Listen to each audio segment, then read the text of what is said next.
တာဝရိန္ဒနတ်တွေကနတ်တွေကလူတွေတဲ့တာတာဘာလို့ဆိုလို့ရှိရင်ဒိဗ္ဗေနအာယုနာဒိဗ္ဗေနဝန္ဒေနဒိဗ္ဗေနအာဓိပတ္တိယေန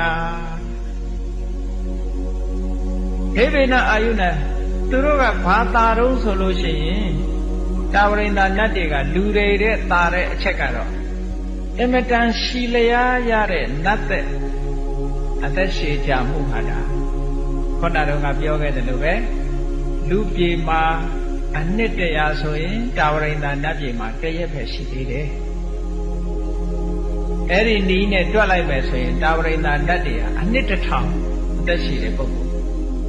အဲ့တော့လူပြေအနှစ်နဲ့ဆိုရင်တန်းချီပြီးတော့ကြာတာပေါ့ဒါကြောင့်မို့လို့လူပြေရဲ့အသက်နဲ့စာလိုက်လို့ရှိရင်တာဝရိန္ဒနတ်ပြည်ရဲ့အသက်ကပိုးပြီးတော့ရှည်တယ်တဲ့အဲ့ဒါနဂတ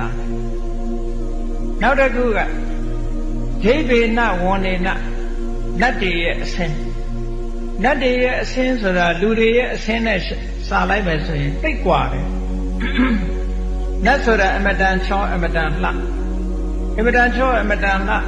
သူတို့ခန္ဓာကိုယ်ကလည်းတောက်တောက်ပြောင်ပြောင်အမြဲတမ်းရှိအမတန်ကျက်တည်ရှိတဲ့ရုပ်မျိုးလူအစင်းနဲ့မတူဘူးလူပြေကလူတွေကဖီးနိုင်လိမ့်နိုင်ဟုတ်လားနတ်သားတွေချဲနိုင်